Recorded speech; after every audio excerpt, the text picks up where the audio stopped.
आदरणीय अध्यक्ष महोदय, मैं आपका और सदन के सभी माननीय सदस्यों का हृदय से आभार व्यक्त करता हूं कि हमने इस महत्वपूर्ण अवसर पर एक सामूहिक चर्चा का रास्ता चुना है, जिस मंत्र ने, जिस जयघोष ने देश की आजादी के आंदोलन को ऊर्जा दी थी, प्रेरणा दी थी, त्याग और तपस्या का मार्ग दिखाया था, उस वंदे मातरम का पुण्य स्मरण करना इस सदन में हम सबका ये बहुत बड़ा सौभाग्य है और हमारे लिए गर्व की बात है कि वंदे मातरम के 150 वर्ष निमित्त इस ऐतिहासिक अवसर के हम साक्षी बन रहे हैं।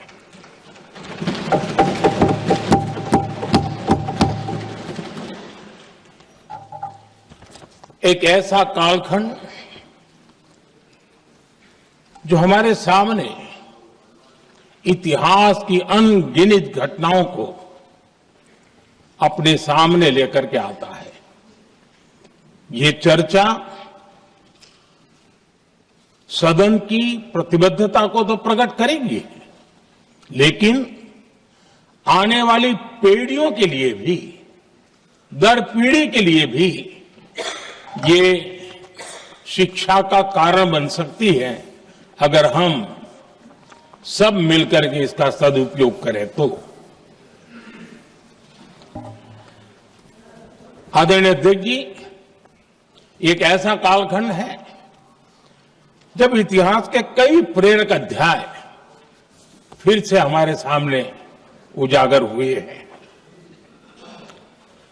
अभी अभी हमने हमारे संविधान के 75 वर्ष गौरवपूर्व मनाए हैं। आज देश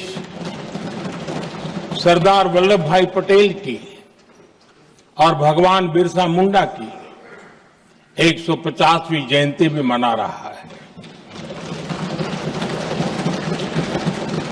और अभी अभी हमने गुरु तेग बहादुर के 350वां बलिदान दिवस भी मनाया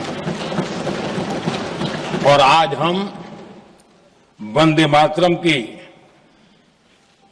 150 वर्ष निमित्त सदन की एक सामूहिक ऊर्जा को, उसकी अनुभूति करने का प्रयास कर रहे हैं। वंदे मातरम 150 वर्ष की यात्रा अनेक पड़ावों से गुजरी है, लेकिन आदरणीय अध्यक्ष जी, वंदे मातरम का जब 50 वर्ष हुए तब देश गुलामी में जीने के लिए मजबूर था और वंदे मातरम के 100 साल हुए तब देश आपातकाल की जंजीरों में जकड़ा हुआ था।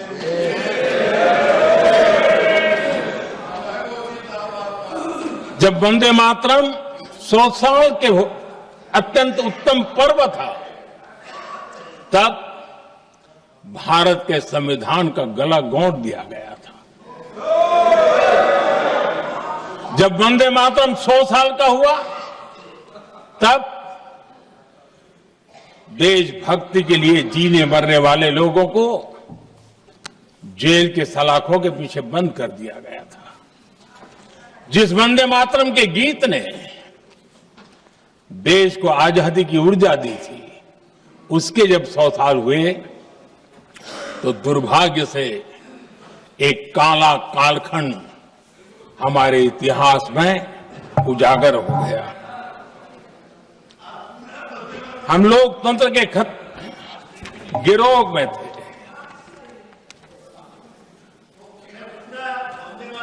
आदरणीय अध्यक्ष जी, 150 वर्ष उस महान अध्याय को,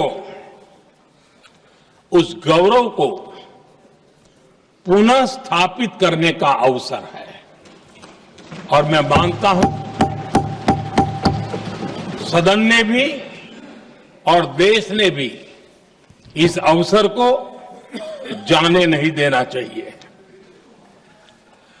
यही वंदे मातरम है जिसने 1947 में देश को आजादी दिलाई। स्वतंत्रता संग्राम का भावात्मक नेतृत्व इस वंदे मातरम के जयघोष में था। आदरणीय अध्यक्ष जी, आपके समक्ष आज जब मैं वंदे मातरम 150 निमित्त चर्चा के लिए आरंभ करने खड़ा हुआ हूं, यहां कोई पक्ष प्रतिपक्ष नहीं है, क्योंकि हम सब यहां जो बैठे हैं एक्चुअली हमारे लिए रण स्वीकार करने का अवसर है कि जिस वंदे मातरम के कारण लक्षावधि लोग आजादी का आंदोलन चला रहे थे और उसी का परिणाम है कि आज हम सब यहां बैठे हैं। और इसलिए हम सभी सांसदों के लिए, हम सभी जनप्रतिनिधियों के लिए वंदे मातरम के रण स्वीकार करने का ये पावन पर्व है।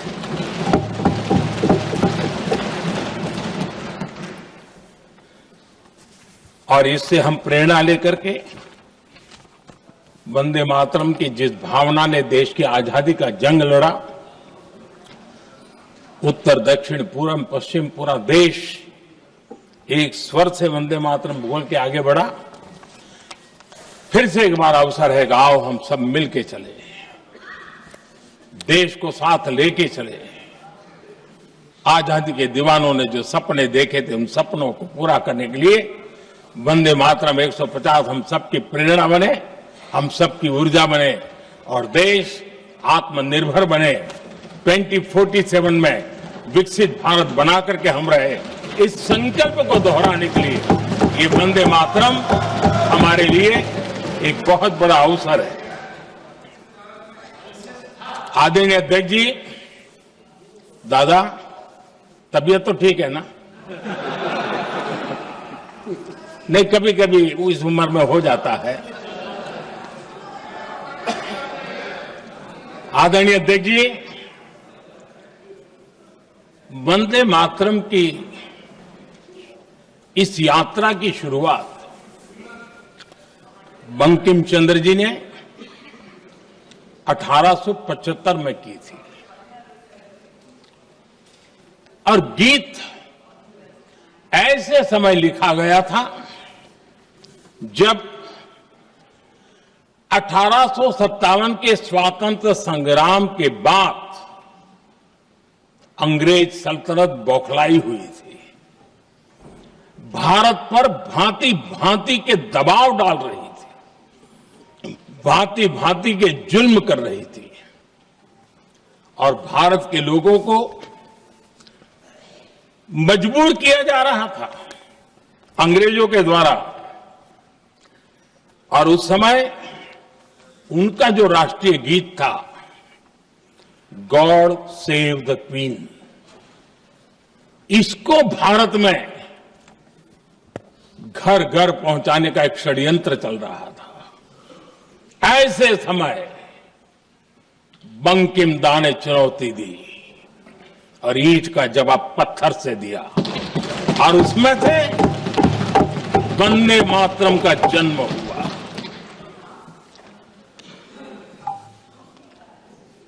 इसके कुछ वर्ष बाद 1882 में जब उन्होंने आनंद मठ लिखा तो इस गीत का उसमें समावेश किया गया। आदरणीय अध्यक्ष जी, वंदे मातरम ने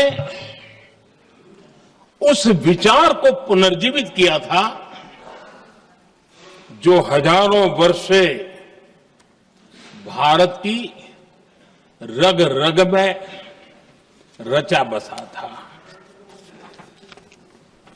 उसी भाव को, उसी संस्कारों को, उसी संस्कृति को, उसी परंपरा को उन्होंने बहुत ही उत्तम शब्दों में, उत्तम भाव के साथ वंदे मातरम के रूप में हम सबको बहुत बड़ी सौगात दी थी। वंदे मातरम ये सिर्फ केवल राजनीतिक आजादी की लड़ाई का मंत्र नहीं था। सिर्फ हम अंग्रेज जाए और हम खड़े हो जाए, अपने राह पर चले, इतने मात्र तक वंदे मातरम प्रेरित नहीं करता था, तो उससे कहीं आगे था। आजादी की लड़ाई इस मातृभूमि को मुक्त कराने का भी जंग था। अपनी मां भारती को उन बेड़ियों से मुक्ति दिलाने का एक पवित्र जंग था। और वंदे मातरम की पृष्ठभूमि हम देखें, उसके संस्कार सरिता देखें, तो हमारे यहां वेद काल से एक बात बार बार हमारे सामने आई है। जब वंदे मातरम कहते हैं तो वही वेद काल की बात हमें याद आती है। वेद काल से कहा गया है, माता भूमि ही पुत्रो अहम पृथिव्याः, अर्थात ये भूमि मेरी माता है और मैं पृथ्वी का पुत्र हूं। आदरणीय अध्यक्ष जी, यही वो विचार है जिसको प्रभु श्री राम ने भी लंका के वैभव को छोड़ते हुए कहा था, जननी जन्मभूमिश्च स्वर्गादपि गरीयसी।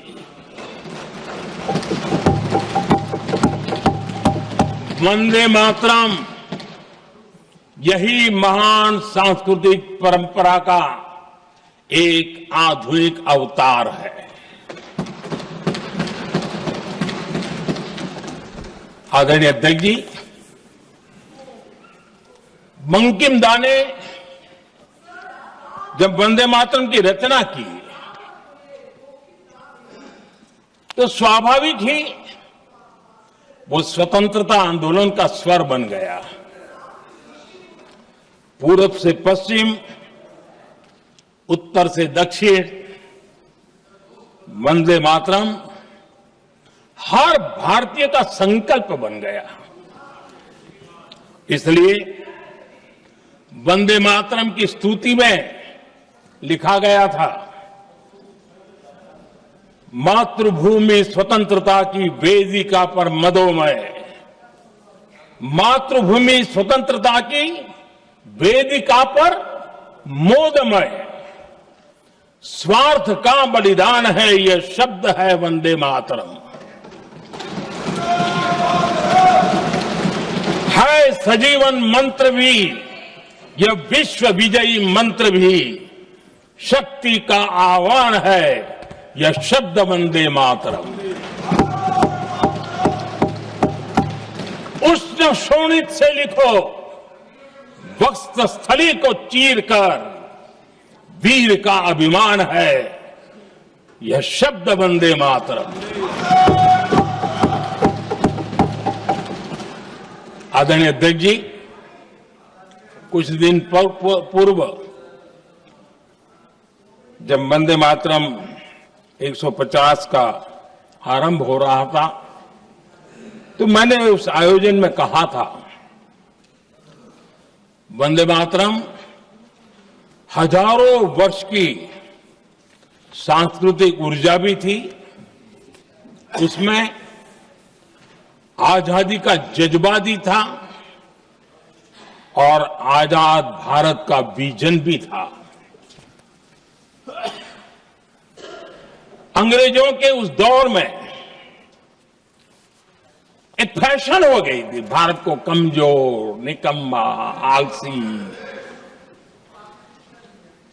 कर्महीन, इस प्रकार भारत को जितना नीचा दिखा सके ऐसी एक फैशन बन गई थी। और उसमें हमारे यहां भी जिन्होंने तैयार किए थे वो लोग भी वही भाषा बोलते थे। तब बंकिम दा ने उस हीन भावना को भी झकझोरने के लिए और सामर्थ्य का परिचय कराने के लिए वंदे मातरम के भारत के सामर्थ्यशाली स्वरूप को प्रकट करते हुए आपने लिखा था,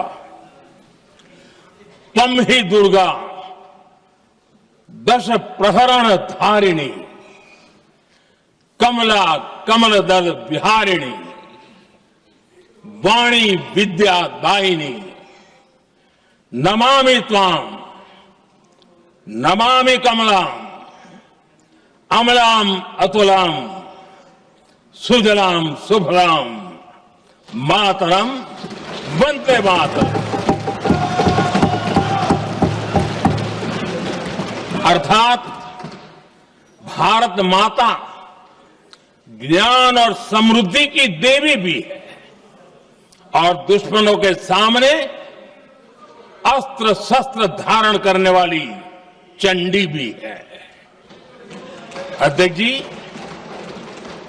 ये शब्द, ये भाव, ये प्रेरणा गुलामी की हताशा में हम भारतीयों को हौसला देने वाले थे। इन वाक्यों ने तब करोड़ों देशवासियों को यह एहसास कराया कि लड़ाई किसी जमीन के टुकड़े के लिए नहीं है। ये लड़ाई सिर्फ सत्ता के सिंहासन को कब्जा करने के लिए नहीं है।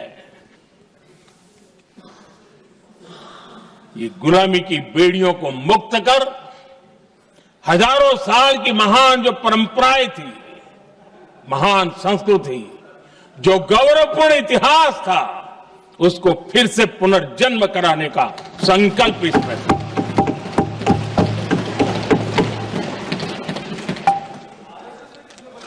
आदरणीय अध्यक्ष जी,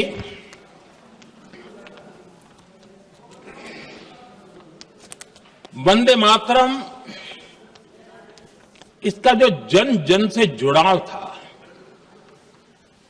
ये हमारे स्वतंत्र संग्राम की एक लंबी गाथा अभिव्यक्त होती है। आदरणीय अध्यक्ष जी, जब भी जैसे किसी नदी की चर्चा होती है, चाहे सिंधु हो, सरस्वती हो, कावेरी हो, गोदावरी हो, गंगा हो, यमुना हो, उस नदी के साथ एक सांस्कृतिक धारा प्रवाह, एक विकास यात्रा का धारा प्रवाह, एक जन जीवन की यात्रा का प्रवाह उसके साथ जुड़ जाता है। लेकिन क्या कभी किसी ने सोचा है कि आजादी जंग के हर पड़ाव, वो पूरी यात्रा वंदे मातरम की भावनाओं से गुजरता था, उसके तट पर पल्लवित होता था। ऐसा भाव काव्य शायद दुनिया में कहीं उपलब्ध नहीं होगा। आदरणीय अध्यक्ष जी,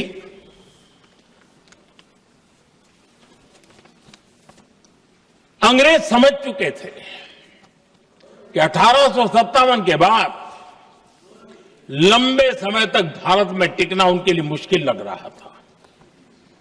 और जिस प्रकार से वो अपने सपने लेकर के आए थे, तब उनको लगा कि जब तक भारत को बांटेंगे नहीं, जब तक भारत को टुकड़ों में नहीं बांटेंगे, भारत में ही लोगों को एक दूसरे से लड़ाएंगे नहीं, तब तक यहां राज करना मुश्किल है। और अंग्रेजों ने बांटो और राज करो इस रास्ते को चुना और उन्होंने बंगाल को इसकी प्रयोगशाला बनाया, क्योंकि अंग्रेज भी जानते थे वो एक वक्त था जब बंगाल का बौद्धिक सामर्थ्य देश को दिशा देता था, देश को ताकत देता था, देश को प्रेरणा देता था। और इसलिए अंग्रेज भी चाहते थे कि बंगाल का ये जो सामर्थ्य है वो पूरे देश की शक्ति का एक प्रकार से केंद्र बिंदु है। और इसलिए अंग्रेजों ने सबसे पहले बंगाल के टुकड़े करने की दिशा में काम किया और अंग्रेजों का मानना था कि एक बार बंगाल टूट गया तो ये देश भी टूट जाएगा और वो यावत चंद्र दिवाकरो राज करते रहेंगे, ये इनकी सोच थी। 1905 में अंग्रेजों ने बंगाल का विभाजन किया, लेकिन जब अंग्रेजों ने 1905 में ये पाप किया तो वंदे मातरम चट्टान की तरह खड़ा रहा। बंगाल की एकता के लिए वंदे मातरम गली गली का नाद बन गया था और वही नारा प्रेरणा देता था। अंग्रेजों ने बंगाल विभाजन के साथ ही भारत को कमजोर करने के बीच और अधिक बोने की दिशा पकड़ ली थी, लेकिन वंदे मातरम एक स्वर एक सूत्र के रूप में अंग्रेजों के लिए चुनौती बनता गया और देश के लिए चट्टान बनता गया। आदरणीय अध्यक्ष जी, बंगाल का विभाजन तो हुआ, लेकिन एक बहुत बड़ा स्वदेशी आंदोलन खड़ा हुआ और तब वंदे मातरम हर तरफ गूंज रहा था। अंग्रेज समझ गए थे कि बंगाल की धरती से निकला बंकिम दा का ये भाव सूत्र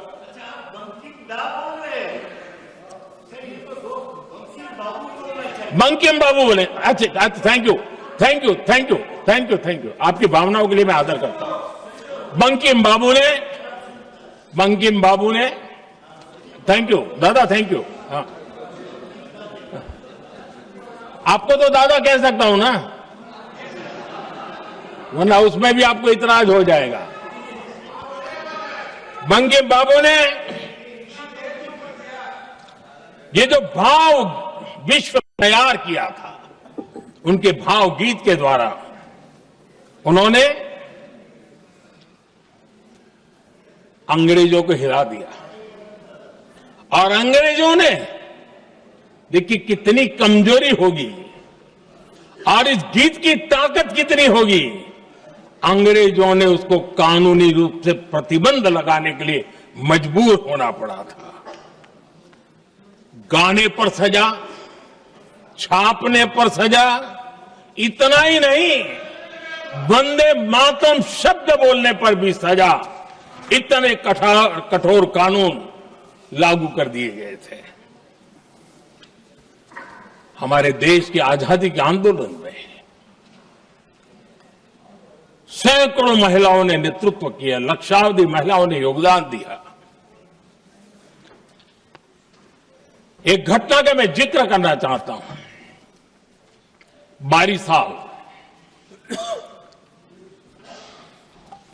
साल में वंदे मातरम गाने पर सर्वाधिक जुल्म हुए थे। वो बारिसाल आज भारत का हिस्सा नहीं रहा है और उस समय बारिसाल की हमारी माताएं, बहनें, बच्चे मैदान में उतरी थी वंदे मातरम के स्वाभिमान के लिए। इस प्रतिबंध के विरोध में लड़ाई के मैदान में उतरी थी और तब बारिसाल की एक वीरांगना श्रीमती सरोजिनी बोस, जिन्होंने उस जमाने में वहां की भावना को देखिए और उन्होंने कहा था कि वंदे मातरम जो प्रतिबंध लगा है, जब तक ये प्रतिबंध नहीं हटता है मैं अपनी चूड़ियां जो पहनती हूं निकाल दोगी। भारत में वो एक जमाना था, चूड़ी निकालना यानी महिला के जीवन की बहुत बड़ी घटना हुआ करती, लेकिन उनके लिए वंदे मातरम की वो भावना थी। उन्होंने अपनी सोने की चूड़ियां, जब तक वंदे मातरम प्रतिबंध नहीं हटेगा मैं दोबारा नहीं धारण करूंगी, ऐसा बड़ा व्रत ले लिया था। हमारे देश के बालक भी पीछे नहीं रहे थे। उनको कोड़े की सजा होती थी, छोटी छोटी उम्र में उनको जेल में बंद कर दिया जाता। और उन दिनों खास करके बंगाल की गलियों में लगातार वंदे मातरम के लिए प्रभात फेरियां निकलती थी। अंग्रेजों के नाको दम कर दिया था। और उस समय गीत गूंजता था बंगाल में,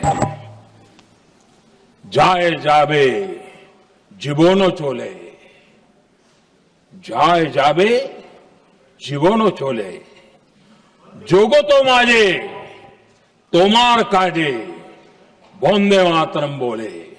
अर्थात हे मां, संसार में तुम्हारा काम करते और वंदे मातरम कहते जीवन भी चला जाए तो वो जीवन भी धन्य है।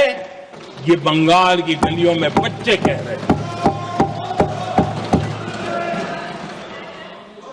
ये गीत उन बच्चों की हिम्मत का स्वर था और उन बच्चों की हिम्मत ने देश को हिम्मत दी थी। बंगाल की गलियों से निकली आवाज देश की आवाज बन गई थी।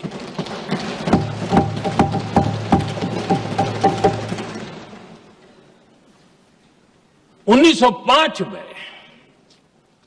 फरीदपुर के गांव में बहुत छोटी छोटी उम्र के बच्चे जब वंदे मातरम के नारे लगा रहे थे, अंग्रेजों ने बेरहमी से उन पर कोड़े मारे थे। यानी एक प्रकार से जीवन और मृत्यु के बीच लड़ाई लड़ने के लिए मजबूर कर दिया था। इतना अत्याचार हुआ था। 1906 में नागपुर में नील सिटी हाई स्कूल के उन बच्चों पर भी अंग्रेजों ने ऐसे ही जुल्म किए थे। गुनाह यही था कि वो एक स्वर से वंदे मातरम बोल करके खड़े हो गए थे। उन्हें वंदे मातरम के लिए मंत्र का महात्म्य अपनी ताकत से सिद्ध करने का प्रयास किया था। हमारे जांबाज सपूत बिना किसी डर के फांसी के तख्त पर चढ़ते थे और आखिरी सांस तक वंदे मातरम, वंदे मातरम, वंदे मातरम, यही उनका भाव घोष रहता था। खुदीराम बोस, मदनलाल ढींगरा, राम प्रसाद बिस्मल, अशफाकुल्ला खान, रोशन सिंह, राजेंद्र नाथ लाहिड़ी, रामकृष्ण विश्वास, अनगिनत जिन्होंने वंदे मातरम कहते कहते फांसी के फंदे को अपने गले पर लगाया था। लेकिन देखिए, ये अलग अलग जेलों में होता था, अलग अलग इलाकों में होता था। प्रक्रिया करने वाले चेहरे अलग थे, लोग अलग थे, जिन पर जुल्म हो रहा था उनकी भाषा भी अलग थी, लेकिन एक भारत श्रेष्ठ भारत, इन सब का मंत्र एक ही था, वंदे मातरम।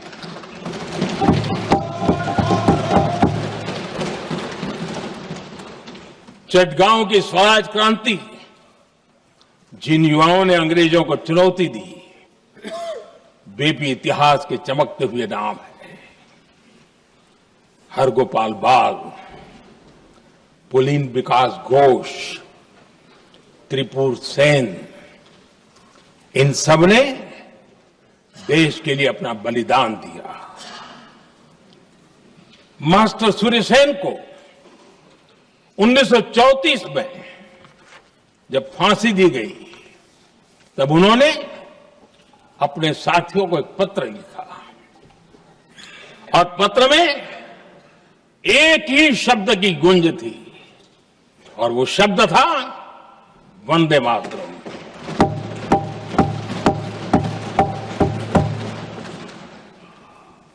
आदरणीय अध्यक्ष जी, हम देशवासियों को गर्व होना चाहिए। दुनिया के इतिहास में कहीं पर भी ऐसा कोई काव्य नहीं हो सकता, ऐसा कोई भावगीत नहीं हो सकता जो सदियों तक एक लक्ष्य के लिए कोटि कोटि जनों को प्रेरित करता हो और जीवन आहूत करने के लिए निकल पड़ते हो। दुनिया में ऐसा कोई भावगीत नहीं हो सकता जो वंदे मातरम। पूरे विश्व को पता होना चाहिए कि गुलामी के कालखंड में भी ऐसे लोग हमारे यहां पैदा होते थे जो इस प्रकार के भावगीत की रचना कर सकते थे। ये विश्व के लिए अजूबा है, हमें गर्व से कहना चाहिए, तब दुनिया भी मानना शुरू करेगी। ये हमारी स्वतंत्रता का मंत्र था, ये बलिदान का मंत्र था, ये ऊर्जा का मंत्र था, ये सात्विकता का मंत्र था, ये समर्पण का मंत्र था, ये त्याग और तपस्या का मंत्र था, संकटों को सहने का सामर्थ्य देने का ये मंत्र था, और वो मंत्र वंदे मातरम था।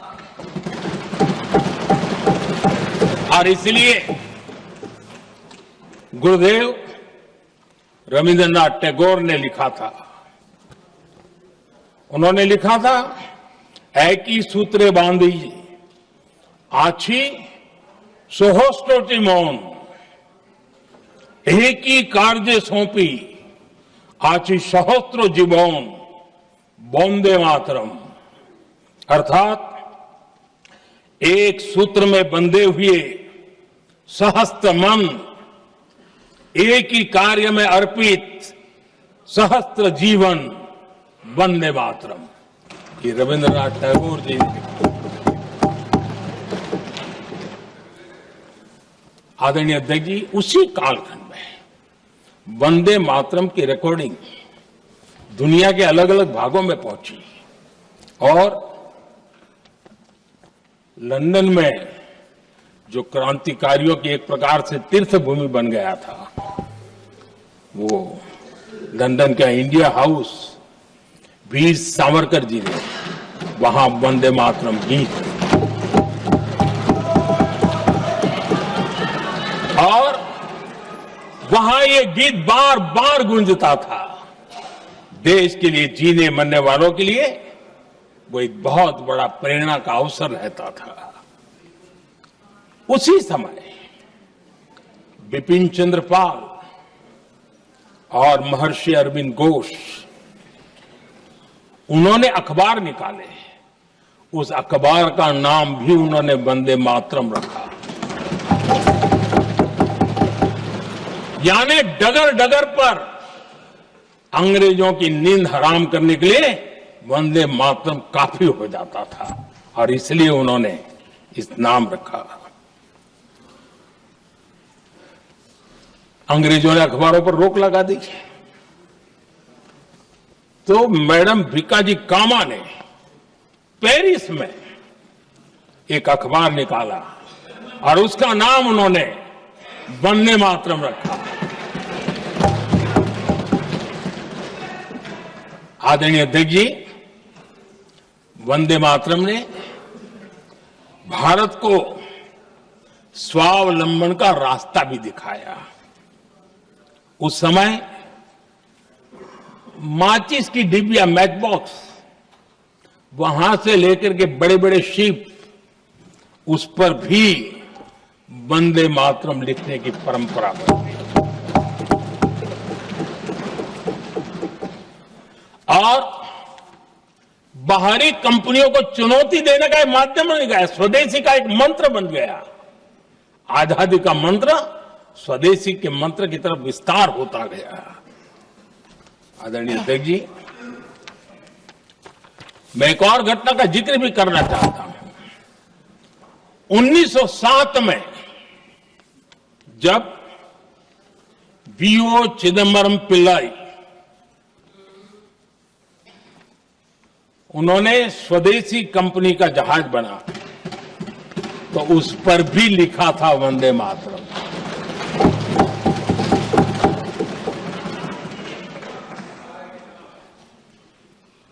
राष्ट्र कवि सुब्रमण्य भारती ने वंदे मातरम को तमिल में अनुवाद किया, स्तुति गीत लिखे। उनके कई तमिल देशभक्ति गीतों में वंदे मातरम की श्रद्धा साफ साफ नजर आती है। शायद सभी लोगों को, हो सकता है तमिलनाडु के लोगों को पता हो, लेकिन सभी लोगों को यह बात का पता न हो कि भारत का ध्वज गीत भी सुब्रमण्यम भारती ने ही लिखा था।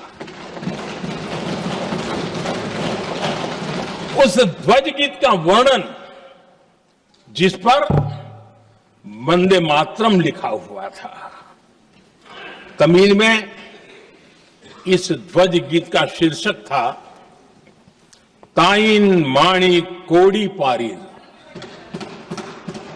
तालंदु पणिंदु पुलहिंद्रु वारीर। अर्थात देश प्रेमियों, दर्शन कर लो, सविनय अभिनंदन कर लो, मेरी मां की दिव्य ध्वजा का वंदन कर लो।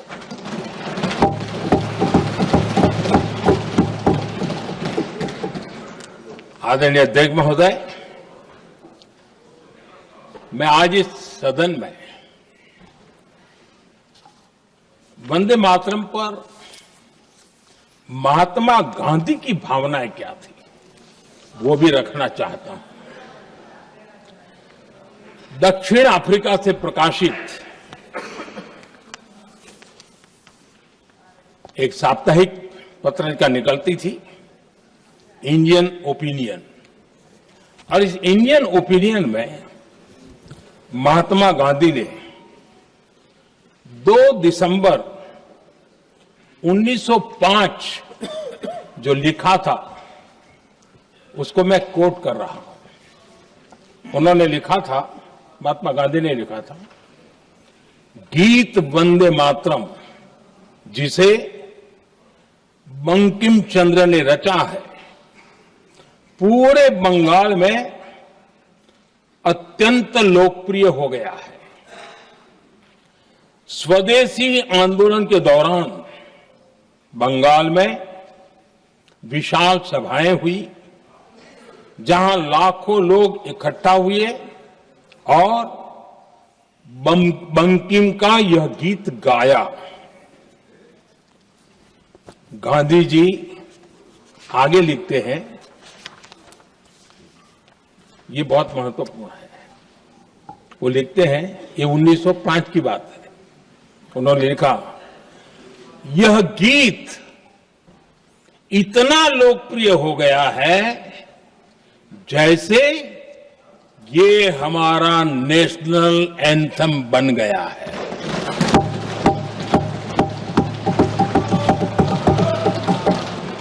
इसकी भावनाएं महान है और यह अन्य राष्ट्रों के गीतों से अधिक मधुर है।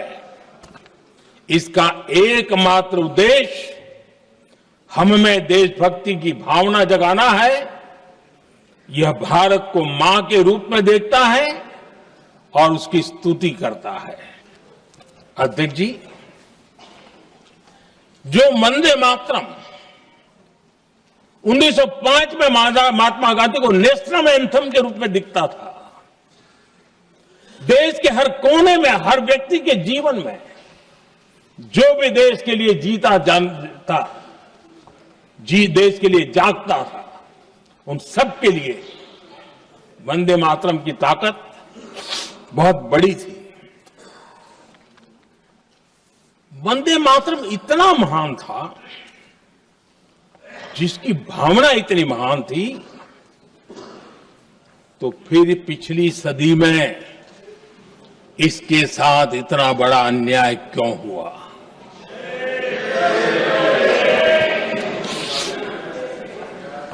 वंदे मातरम के साथ विश्वासघात क्यों हुआ?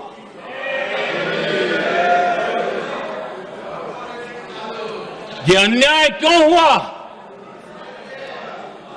वो कौन सी ताकत थी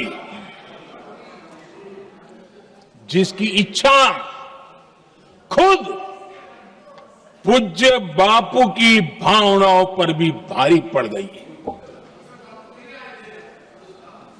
जिसने वंदे मातरम जैसी पवित्र भावना को भी विवादों में घसीट दिया? मैं समझता हूं कि आज जब हम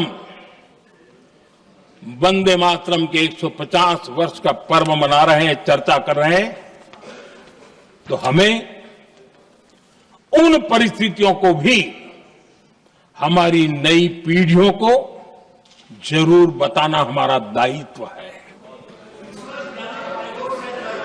जिससे के वजह से वंदे मातरम के साथ विश्वासघात किया गया।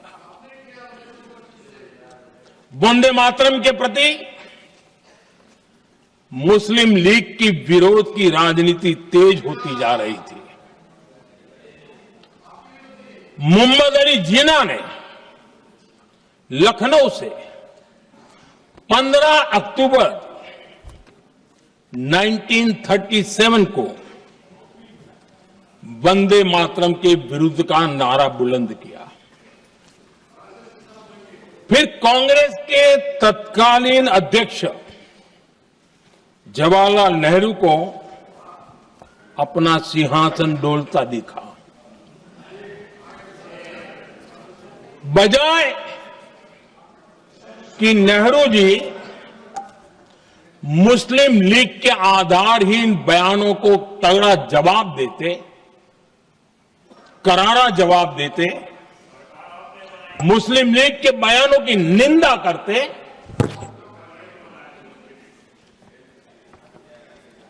और वंदे मातरम के प्रति खुद की भी और कांग्रेस पार्टी की भी निष्ठा को प्रकट करते, लेकिन उल्टा हुआ। वो ऐसा क्यों कर रहे, वो तो पूछा ही नहीं, न जाना, लेकिन उन्होंने वंदे मातरम की ही पड़ताल शुरू कर दी। जिन्ना के विरोध के 5 दिन बाद ही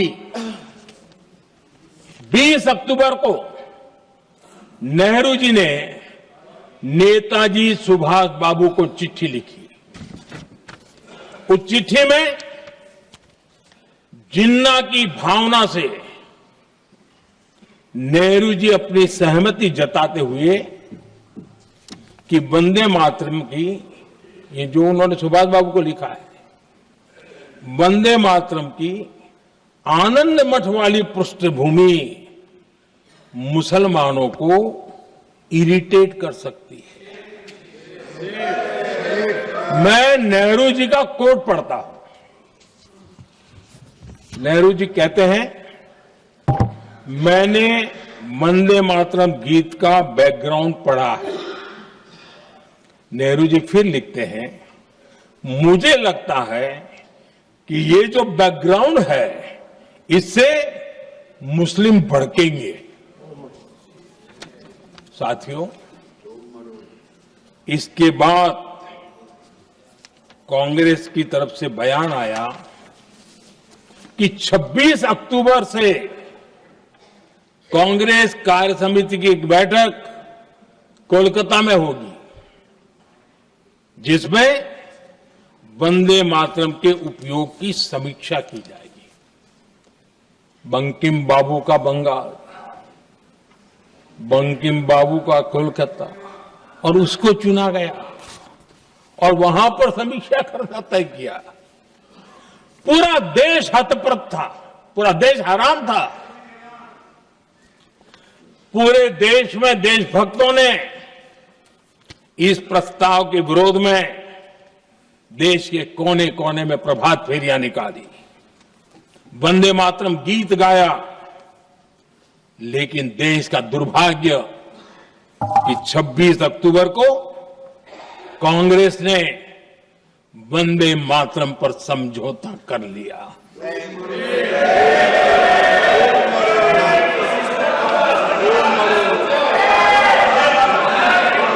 वंदे मातरम के टुकड़े करने के फैसले में,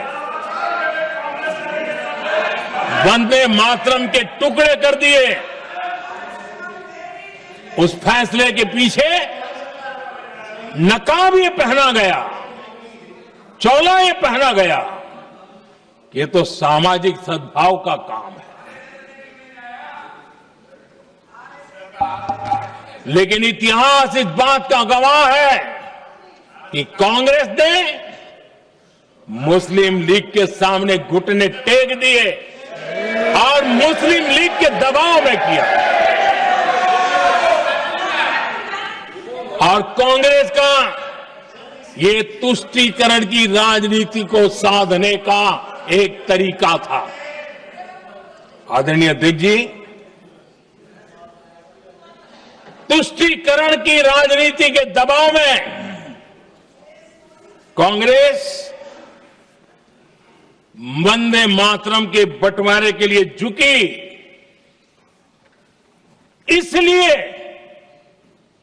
कांग्रेस को एक दिन भारत के बंटवारे के लिए झुकना पड़ा।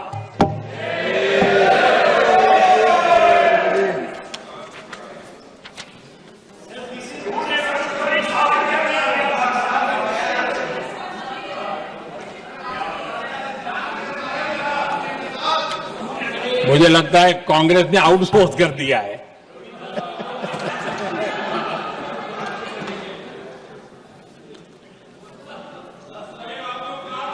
दुर्भाग्य से कांग्रेस की नीतियां वैसी की वैसी थी है। और इतना ही नहीं, आईएनसी चलते चलते एमएमसी हो गया है।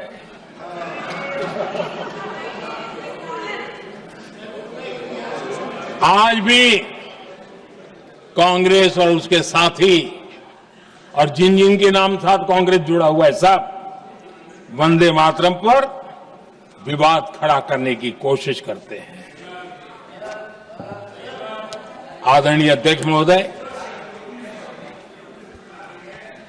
किसी भी राष्ट्र का चरित्र, उसकी जीवटता, उसके अच्छे कालखंड से ज्यादा जब चुनौतियों का कालखंड होता है, जब संकटों का कालखंड होता है, तब प्रकट होती है, उजागर होती है और सच्चे अर्थ में कसौटी से कसी जाती है। जब कसौटी का काल आता है, तब ही ये सिद्ध होता है कि हम कितने दृढ़ हैं, कितने सशक्त हैं, कितने सामर्थ्यवान हैं। 1947 में देश आजाद होने के बाद देश की चुनौतियां बदली, देश की प्राथमिकताएं बदली, लेकिन देश का चरित्र, देश की जीवटता वही रही, वही प्रेरणा मिलती रही। भारत पर जब जब संकट आए, देश हर बार वंदे मातरम की भावना के साथ आगे बढ़ा।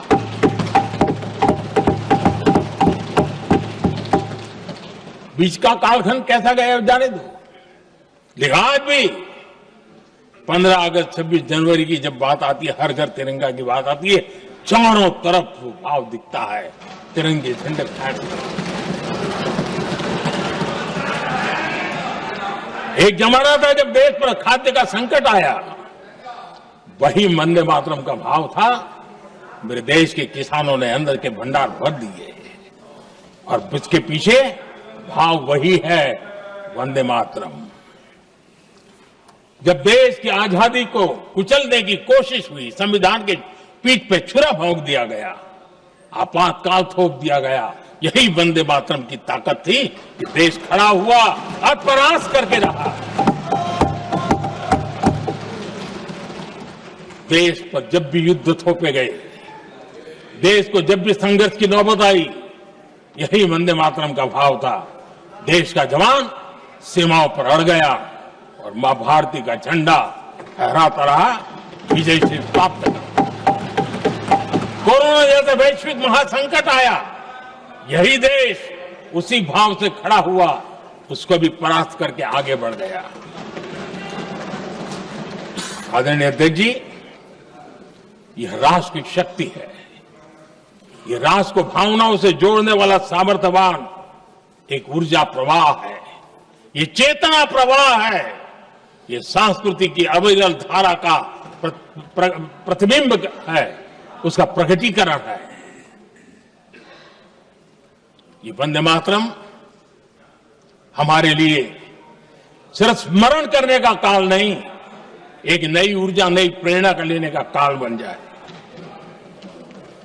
और हम उसके प्रति समर्पित होते चले। और मैंने पहले कहा, हम लोगों पर तो कर्ज है वंदे मातरम का। वही वंदे मातरम है जिसने वो रास्ता बनाया, जिस रास्ते से हम यहां पहुंचे हैं, और इसलिए हमारा कर्ज बनता है।